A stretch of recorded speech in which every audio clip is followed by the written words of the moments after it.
রব্বুল আলামিন আপনাকে আমাকে কেবলমাত্র শুধুমাত্র একমাত্র তার ইবাদত করার জন্য দুনিয়াতে পাঠাইছেন। আমার আল্লাহর আর কোনো উদ্দেশ্য নাই। কেন ইবাদত করবেন? ইবাদতের জন্য আল্লাহ পাক আপনাকে আমাকে কি পুরস্কার দিবেন? কারণ হলো দুনিয়াতে মানুষ নিজের হাতে নিজের মেধা খরচ করে নিজের পরিশ্রম দিয়ে যাই কিছু বানায় না কেন, এই বানানোর পিছনে প্রত্যেকটা মানুষের একটা করে উদ্দেশ্য থাকে। আল্লাহ পাক আপনাকে আমাকে বানানোর পর আল্লাহ পাকের উদ্দেশ্য হলো, বান্দা আমার আর কোনো উদ্দেশ্য নাই, কেবলমাত্র একমাত্র আমার উদ্দেশ্য হলো দুনিয়াতে যাওয়ার পর আমি আল্লাহর ইবাদত বন্দেগী গোলামি করবা, এটাই হলো আমার উদ্দেশ্য।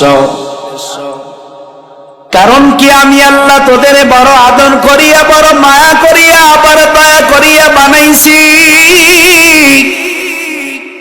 আমি আল্লাহ এই বিশাল আসমান, এই বিশাল জমিন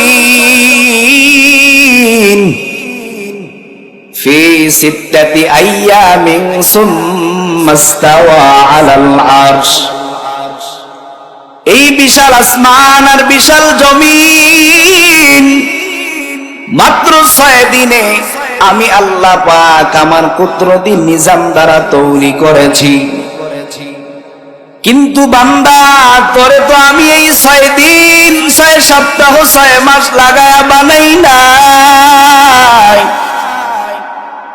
আমি আল্লাহ তোদেরকে 6 দিন 6 সপ্তাহ 6 মাস লাগায়া বানাই নাই। আমি আল্লাহ তোদের 10 মাস 10 দিন এত সুন্দর করিয়া তোদের বানাইছি, এত আদর, এত মায়া, এত যত্ন করিয়া বানাইছি। তুই যখন মায়ের গর্ভের ভিতরে, আমি আল্লাহ তোরে প্যাকেটের উপরে প্যাকেট লাগাইয়া আমি আল্লাহ তোরে এত সুন্দর করে সেফটি ভাবে মায়ের গর্ভের মধ্যে রেখে দিয়েছিলাম। সেখানে বান্দা তোর শরীরের মধ্যে কোনো নাপাক কোনো কিছু লাগতে দেই নাই। দুনিয়াতে বান্দা এসে এমন পবিত্র করে তোরে দুনিয়াতে আমি আল্লাহ এনেছি, এই পবিত্রতা রক্ষা করার জন্য বান্দা তোকে আমি আল্লাহর ইবাদত বন্দেগী গোলামি করতে হবে। কারণ কি, তুই যখন রূহের জগতে ছিলি, তোরে আমি আল্লাহ পাক রব্বুল আলামিন বলেছিলাম, আমি কি তোমাদের রব নই? তখন তো তোমরাই তো বলেছিলে আনা রব্বুকুমুল আলা, ও আল্লাহ আপনি আমাদের রব, আপনি ছাড়া আমাদের আর কোনো রব নাই। বান্দা, এই রবের শিক্ষা তুই সেই তোর রূহের জগতেই দিয়েছিলি। দুনিয়াতে যাওয়ার পরে এই রবের শিক্ষা যাতে ভুলে না যাও, এই জন্য আমি আল্লাহ পাক যুগে যুগে যুগে যুগে নবী রাসূল পাঠাইলাম, কিতাব পাঠাইলাম। কেন? আল্লাহ বলেন আলিফ লাম রা, কিতাবুন আনজালনাহু ইলাইকা লিতুখরিজান নাসা মিনাজ যুলুমাতি ইলান নূর। আল্লাহু আকবার। আল্লাহ বলেন আলিফ লাম রা, এগুলোতে আরবি হারফে মুকাদ্দার বলা হয়। এরপরে আল্লাহ বলেন কিতাবুন আনজালনাহু ইলাইকা লিতুখরিজান নাসা মিনাজ যুলুমাতি ইলান নূর।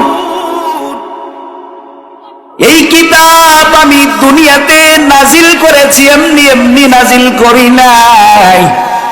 মিনাজ যুলুমাতি ইলান নূর, এই কিতাব যদি বান্দা দেখে দেখে মেনে মেনে চলতে পারো, তাহলে তুই যদি কখনো অন্ধকারের মধ্যে পড়ে যাও, পথ হারা হয়ে যাও, পথ ভুলে যাও, তাইলে এই কিতাবের অনুসরণ যদি তুই, এই কিতাব তোকে এমন আলোর সন্ধান দিয়ে দিবে, যেই আলোর সন্ধান পেয়ে বান্দা তুই জান্নাতি হয়ে যাবি।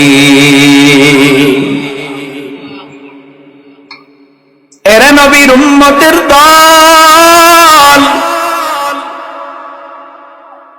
আর কয়েক মিনিট কথা বলবো, একটু নজর দেন, খেয়াল দেন। যেই বিষয়টা আমি আপনাদের সামনে কথা বলতেছি,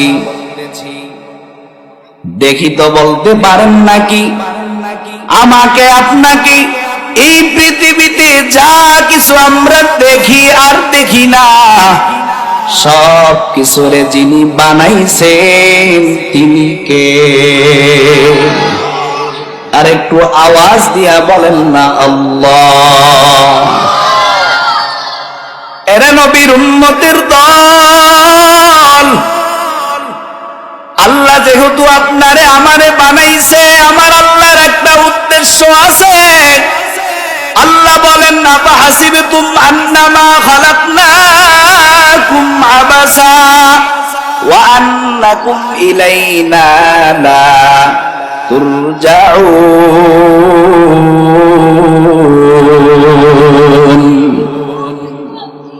আল্লাহ পাক আপনাকে আমাকে দুনিয়াতে এমনি পাঠায় নাই, আল্লাহ পাকের একটা উদ্দেশ্য আছে, সেটা হচ্ছে ওয়ামা খালাকতুল জিন্না ওয়াল ইনসা ইল্লা লিয়াবুদুন।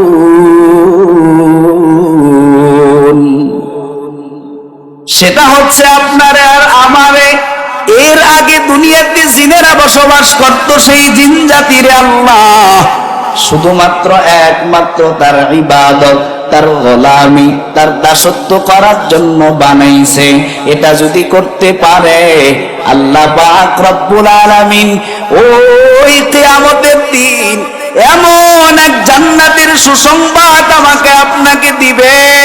আল্লাহ বলেন, জান্নাতিন তাজরি মিন তাহতিহাল আনহারু খালিদিনা ফিহা। এমন জান্নাতের সুসংবাদ, এমন জান্নাত বান্দা তোদেরকে আমি আল্লাহ দিব, যেই জান্নাতের তলদেশের নদী প্রবাহ থাকবে, এবং কি খালিদিনা ফিহা, সেখানে বান্দা তুই চিরকাল থাকবি, সেখান থেকে কোনোদিন তোকে বের করা হবে না, আর কেউ বের হতেও চাইবে না। এই জান্নাত যদি পাইতে চান, ওই জান্নাতে যদি যাইতে চান, ওই কবরের মধ্যে যদি কিছু নিয়ে যেতে চান, দুনিয়ার জিন্দেগির শেষ হবে, এই জিন্দেগির শেষ আছে, কিন্তু এর পরের যে একটা জিন্দেগি, আখিরাতের জিন্দেগি, এই আখিরাতের জিন্দেগি বান্দা কোনো শেষ হবে না, যার কোনো শেষ নেই, যার কোনো সীমানা নেই, ওই অসীম ওই জায়গায় যদি আপনি ভালো থাকতে চান, দুনিয়াতে আপনি ভালো থাকার জন্য কত পরিশ্রম, কত শরীরের ঘাম, কত মেধা খরচ করেন, রাত দিন পরিশ্রম করে দুনিয়াতে সন্তান, স্ত্রী, মা, বাবা এদেরকে নিয়ে একটু ভালো খাওয়ার জন্য, ভালো পড়ার জন্য, এই আরামের বাড়ি, আরামের বিছানা, আরামের গাড়ি, এগুলোর জন্য কত পরিশ্রম আপনি করেন, কিন্তু যেই জিন্দেগির আপনার কোনো শেষ নাই, এমনও তো নজির আছে। বান্দা সারা জীবন পরিশ্রম করে টাকা পয়সা অর্জন করে সুন্দর বিল্ডিং বানাইছে, এখন ওই বিল্ডিং এ আরামে থাকবে, এমন বান্দার কপাল, ওই বান্দা বিল্ডিং এ ঢোকার আগেই আজরাইল এসে হাজির হয়ে গেছে। এত পরিশ্রম, এত কিছুর পরে ওই বিল্ডিং এ বান্দা আর থাকতে পারলো না। এমনও তো হতে পারে আপনি আমি আজকে যে পরিশ্রম করি, এই পরিশ্রম করার পরে যখন একটু শান্তিতে আরামে থাকার মতো সুযোগ আমাদের হবে, এমন সময় তো আমাদের কাছে আজরাইল আল্লাহ পাঠায়া দিতে পারে। আল্লাহ বলেন, কুল্লু নাফসিন যায়িকাতুল মাউত মেসেজটা মাথার মধ্যে ঢুকায় নাও, যাই করো না কেন এই চিন্তাটা মাথার মধ্যে ঢুকায় নাও, 2 দিন আগে আর পরে হোক মৃত্যুর স্বাদ তোমাকে গ্রহণ করতেই হবে। ঠিক কিনা বলেন? যেহেতু মৃত্যুর স্বাদ গ্রহণ করতেই হবে, আল্লাহ বলেন কুল ইন্নাল মাউতাল্লাযী তাফিররুনা মিনহু ফাইন্নাহু মুলাকীকুম।